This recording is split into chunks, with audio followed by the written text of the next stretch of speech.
Somewhere inside you, you already know something has shifted. You can feel it in that quiet place you retreated to the day they broke you open and walked away like you were nothing at all. Something has changed. Not in you, though you have changed too, in ways you're still discovering. Something has changed in them. And somewhere underneath the exhaustion, underneath the grief, underneath all those years of quietly questioning your own sanity and wondering how someone who claimed to love you could treat you like something disposable, a part of you has been waiting for exactly this moment. Not out of bitterness, not out of some petty need for revenge, but out of something older, something deeper, something far more certain than either of those small feelings.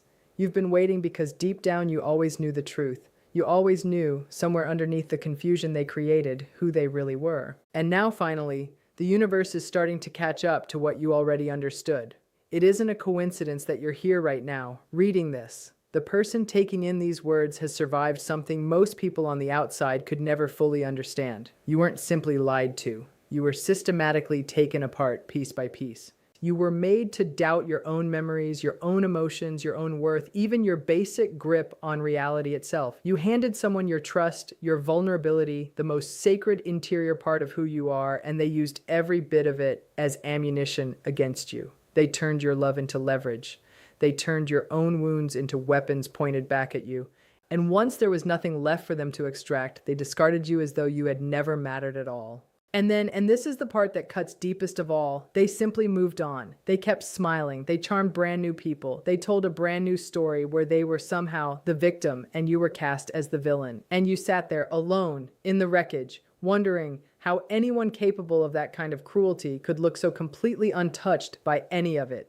But here's something you need to understand before we go any further. Untouched is not the same thing as unaffected. Smiling is not the same thing as healed. Moving on is not the same thing as being free. And the universe doesn't send out its invoices on any schedule that a wounded person can track with their own eyes. If any of this is landing somewhere real inside you right now, if you're feeling that particular ache of recognition, then you are exactly where you're meant to be in this moment. Let's talk honestly about what's actually happening underneath all of this. There's a law that quietly operates beneath every human interaction that has ever existed. It doesn't care one bit about charm. It doesn't bend for charisma, no matter how convincing. It cannot be talked out of anything with clever words or seduced by a good performance.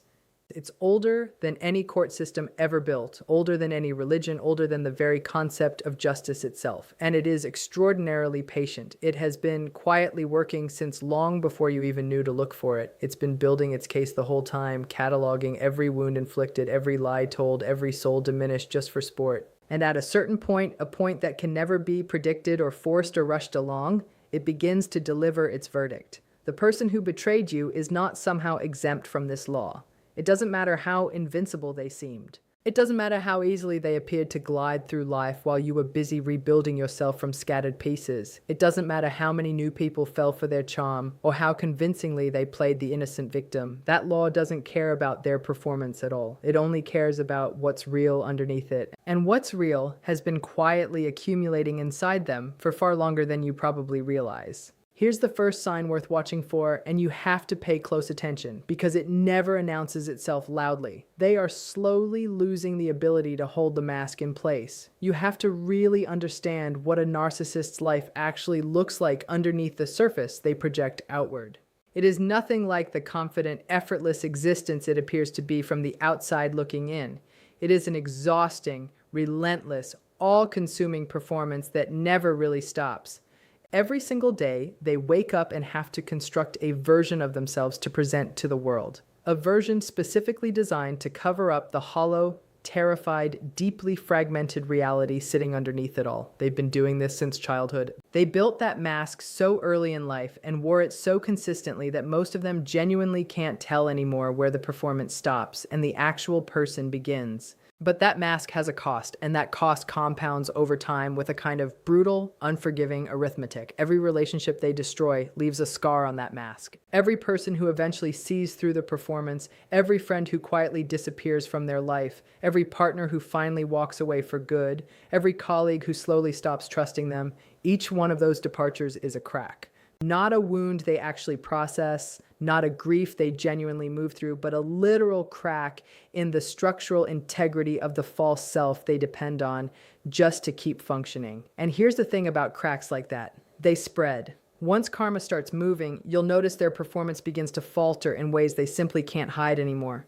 The stories they tell start contradicting each other. Their charm starts feeling strained instead of effortless. The mask slips in public, a flash of rage where there should have been patience, a coldness where there should have been warmth, a cruelty that leaks through at exactly the wrong moment, one that can't be explained away or covered up with a quick smile. People who used to defend them start going quiet. Their allies begin drifting away one by one. That whole social architecture they spent years carefully constructing starts developing fractures that anyone paying attention can see. You might not witness any of this directly yourself. You might only hear about it secondhand through someone who knows someone. You might notice it in the strange desperation of a late-night message that shows up out of nowhere after months of total silence. You might sense it in the way they suddenly need to be visible everywhere, posting compulsively, performing publicly, overclaiming and over-explaining in a way that feels a lot less like confidence and a lot more like quiet panic. Real confidence doesn't need an audience at midnight. Real confidence doesn't need to constantly remind people how well things are going. What you're actually watching when you see behavior like that isn't strength at all. It's the beginning of a structural collapse happening in slow motion. And here's a psychological truth that most people miss entirely. A narcissist never actually processes the people they hurt along the way. They don't grieve relationships the way you do. Instead, they warehouse them. They pack them away into a part of their psyche they've spent their entire life refusing to even look at. But warehouses have weight limits, and after enough betrayals, enough destroyed relationships, enough discarded people stacked one on top of another, the floor eventually starts to give way. The past starts leaking through the cracks, and the person who once moved through the world with such apparent ease begins to feel hunted by a version of themselves they simply cannot outrun. No matter how fast they move, no matter how many new people they charm, no matter how confidently they smile for the cameras, they are steadily losing the mask, and the world around them is slowly starting to see what was underneath it the entire time. Let that sit with you for a second. Now here's the second sign, and this one is quieter, more internal, devastating in its own particular way. They are slowly becoming a prisoner of the emptiness they always carried but could never actually feel until now. One of the most disorienting parts of recovering from this kind of relationship is the moment you finally realize the person who destroyed you was never actually capable of the connection you thought the two of you were building together. The love bombing, the intimacy, the moments that felt so real and so rare and so precious at the time, none of it was ever what you believed it to be. It was a simulation, a masterful, devastating simulation running the whole time. Because underneath all their bravado and cruelty and endless performance, a narcissist is fundamentally and profoundly empty. Not empty in some poetic, metaphorical sense, but structurally empty. There is a genuine void at their core, exactly where authentic self-awareness, real empathy, and genuine emotional connection are supposed to live. And there's simply nothing there. Just a cold, echoing hollow they've spent their entire existence trying desperately to fill from the outside. For a long time, they actually could fill it, at least temporarily. New supply, new admiration, new sources of validation, new people willing to reflect back exactly the image of themselves they needed to survive another day. The cycle of idealizing, devaluing, and discarding kept turning, and the emptiness stayed manageable. Painful for them, sure, but manageable. But karma simply doesn't allow that cycle to keep running forever. At a certain point, the supply starts to dry up. Not all at once, but gradually, the way a water table slowly drops during a long drought. Imperceptible at first, and then suddenly critical. The people who used to hand out admiration start seeing through the act. New relationships become harder and harder to sustain because the mask is cracking, because word travels between people faster than they'd like, because there's something in how they engage now that reads as desperate rather than magnetic. And as their supply keeps decreasing, that foundational emptiness that was always sitting there begins to expand. This is the point where a narcissist starts encountering themselves for what feels like the first time, and it is not a gentle meeting at all. Because without the constant noise of new supply, without new people to charm and conquer and eventually discard, without the intoxication of power and control to drown everything else out, silence finally arrives. And inside that silence, they start to feel exactly what they've spent decades running from. Not guilt necessarily, since their real capacity for genuine guilt tends to be quite limited, but something adjacent to it, something uglier, a kind of formless dread, a vague awareness of their own wrongness that they can't metabolize, can't explain away, can't project onto someone else this time.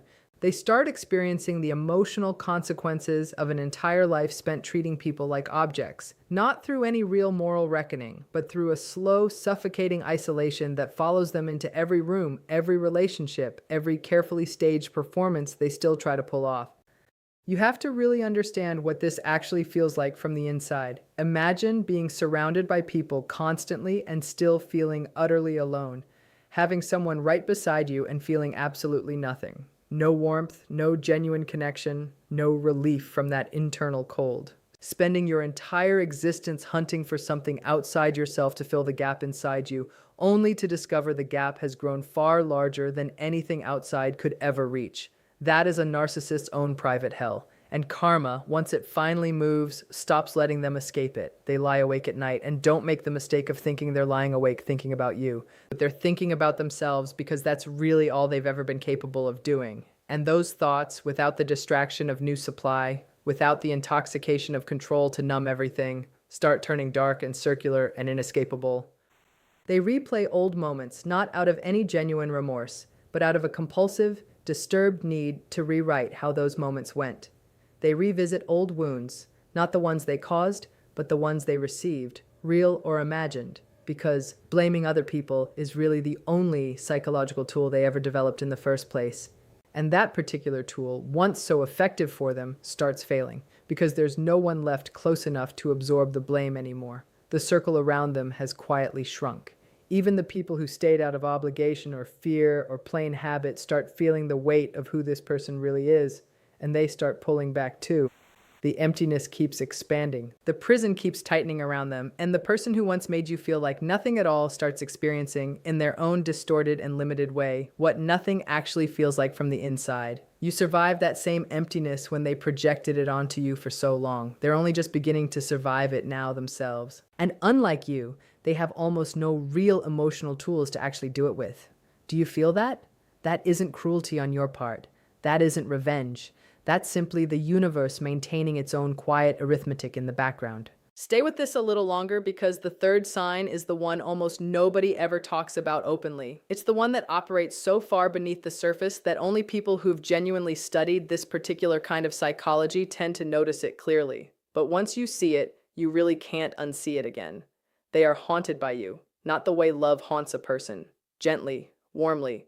Haunted in a way that genuinely unsettles them.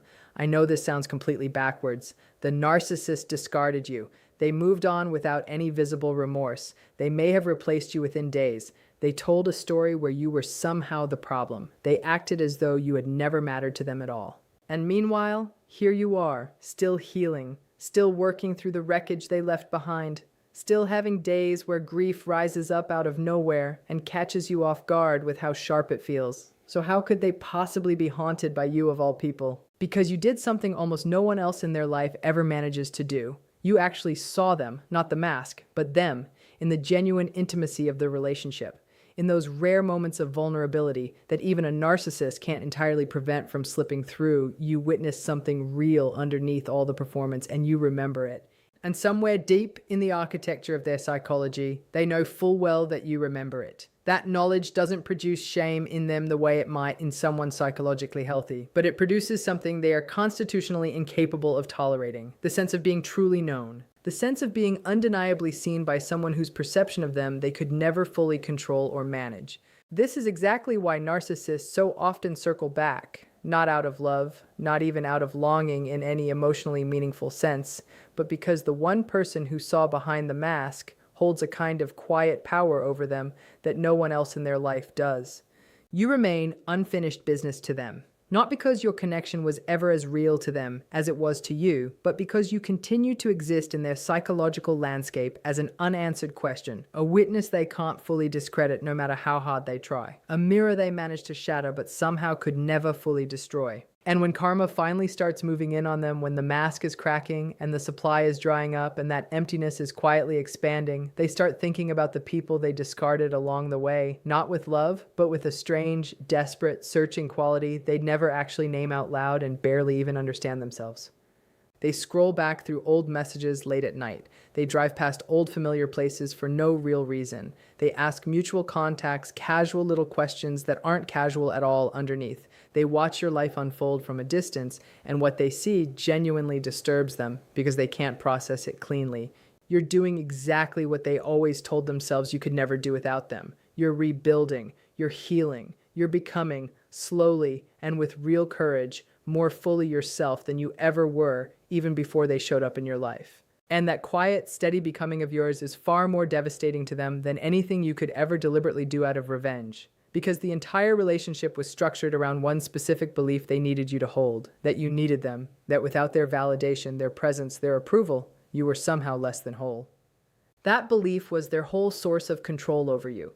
It was the entire architecture of their power in your life. And watching you actually live well, watching you grow, watching you reclaim your own voice and your dignity and your sense of self, dismantles that belief right down to its foundation. It retroactively exposes the lie they told themselves about who you really were, what you actually needed, and what they honestly meant to you. They are haunted by the plain evidence of your survival, and that haunting grows directly proportional to how fully and openly you choose to keep living your life. This is exactly why your healing isn't just something personal to you. It's something much bigger than that. Your recovery isn't only good for you individually. It's the very instrument through which the universe delivers its most precise, most pointed response to everything that was done to you. Every single time you choose yourself over the grief they left behind, every time you refuse to shrink back into the smaller person their cruelty tried to force you into becoming, every time you speak your own truth, trust your own instincts, and reach towards something new and good and real, you're not just healing quietly on your own. You're participating in something far larger than yourself. You are part of the reckoning happening in real time. Now, let's put all three of these signs together, because when you hold them side by side, the full picture they paint is genuinely striking. The person who betrayed you is not living the triumphant, unbothered life they desperately wanted you to believe they were living. They are quietly managing a slow internal erosion that's invisible to any casual observer, but completely unmistakable to anyone who actually knows what to look for. The mask is cracking, the emptiness is expanding, the haunting keeps deepening. And these three things together create a kind of psychological pressure that no amount of new supply, no fresh performance, no new victim can ever fully relieve, because the real source of that pressure is entirely internal. It's the accumulated weight of a whole life lived without genuine connection, without authentic emotion, without any real accountability, without truth of any kind.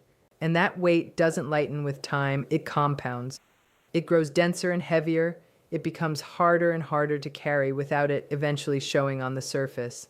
You need to understand something important about the actual nature of karma when it comes to people like this. It doesn't always show up as some dramatic external catastrophe, though sometimes it genuinely does. It doesn't always look like public exposure or some sweeping, obvious consequence, though those things do happen sometimes too. More often, more consistently, and honestly more painfully for the person experiencing it, karma shows up as an internal condition instead. A life that looks perfectly fine from the outside but feels like a slow suffocation from within. It shows up as the growing inability to experience the warmth and depth and meaning that other people simply take for granted in their relationships. It shows up as the slow, creeping realization, one they can never fully put into words even to themselves, that every relationship they've ever had was really just a transaction. And every transaction eventually ended in loss, and every loss left them a little more alone in a way no new relationship could ever fix. That is the actual sentence. That is the quiet judgment the universe hands down to people who make a habit out of destroying others. Not fire and brimstone, not dramatic public ruin, though that can happen too sometimes, but a life lived from behind a pane of glass. A life where the richness and warmth of genuine human connection stays permanently just out of reach, fully visible, but never quite touchable. Because the very same behaviors that once gave them a sense of power are exactly the behaviors that guarantee they can never be truly and safely loved by anyone again. You were not weak for loving them the way you did. You were not foolish for trusting them. You were not naive for seeing something real in them, even if that real thing was buried so deep underneath all the damage that it could never actually become what you needed it to be. You were simply someone with the courage to show up fully in a relationship with a person who was constitutionally incapable of ever meeting you there. That is not a failure on your part. That is a tragedy, but it's their tragedy, not yours to carry. And that distinction matters enormously because you can heal from this. You already are healing right now, in real time.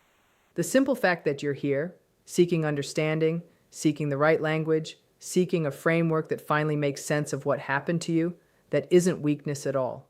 That is the very first movement of someone who genuinely intends to be free, truly free, not just free of them as a person, but free of the smaller, distorted version of yourself they tried so hard to create, free of the self-doubt, free of the constant hypervigilance, free of that compulsive need to understand why someone could ever treat another human being the way they treated you. You are moving toward real freedom right now, and you deserve to walk toward it with your whole self fully present. Meanwhile, the person who betrayed you isn't actually moving forward at all. They're moving in circles, maybe faster circles now, maybe louder ones, more desperate ones certainly, but circles all the same. While you, with every single day of honest, imperfect, courageous healing, are moving in a direction they simply can no longer follow you into. Away from the orbit they once pulled you into and out toward open sky. There's a specific, unmistakable moment somewhere in the recovery process from a relationship like this, where the grief you've been carrying finally transforms into something else entirely. Not into hatred, because hatred is still, in its own strange way, a form of connection. Not into indifference either, because real indifference actually requires ongoing suppression. It transforms into something cleaner than either of those, something that feels like finally standing on solid ground after a long stretch of not knowing which way was even up anymore. It's the moment you think back on what they did to you, and instead of pain, you feel clarity. Instead of longing, you feel relief. Instead of that desperate need to somehow make them understand exactly what they did, you feel a quiet, deep recognition that your own understanding was always enough on its own. That their acknowledgement was never really what you actually needed from any of this, that the person who truly needed to see the whole truth was always you, all along. That moment is coming for you, if it hasn't already arrived. And when it does show up, it won't come with some big dramatic announcement. It'll arrive quietly, in the middle of an entirely ordinary day, in a breath that just feels a little different from all the ones before it, in a thought that passes through your mind without hooking into anything, without pulling at you, without leaving you bleeding afterward. And in that exact moment, you'll finally understand on a cellular level what took so painfully long to understand intellectually, that you were never the actual problem. You were never too much or too little or too broken or too needy. You were a whole, complete person who happened to encounter someone with a void sitting exactly where their own wholeness should have been. And that void tried its best to consume you, and you survived it. Let that fully land inside you. Let it travel all the way down into the places within you that were told they wouldn't make it, that were told they were worth nothing, that were told the whole world would go on confirming every terrible thing they made you believe about yourself. Those places deserve to hear this clearly. You survived.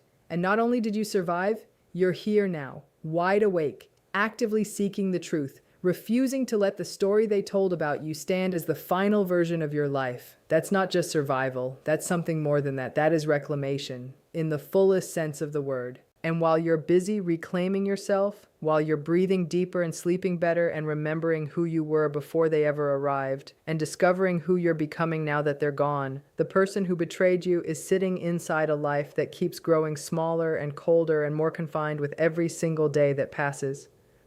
The signs are all there, and they're unmistakable to anyone who genuinely understands what they mean. The mask is cracking. The emptiness is expanding. The haunting keeps deepening. Karma is never actually delayed.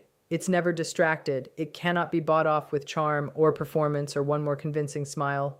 It's simply patient, extraordinarily and implacably patient. And it has been quietly doing its work the entire time, in the dark, in the silence, in the spaces between every performance, just as quietly and just as certainly as you have been doing your own work of healing. So keep going, keep healing, keep becoming who you were always meant to be. The universe has never once lost track of what was done to you.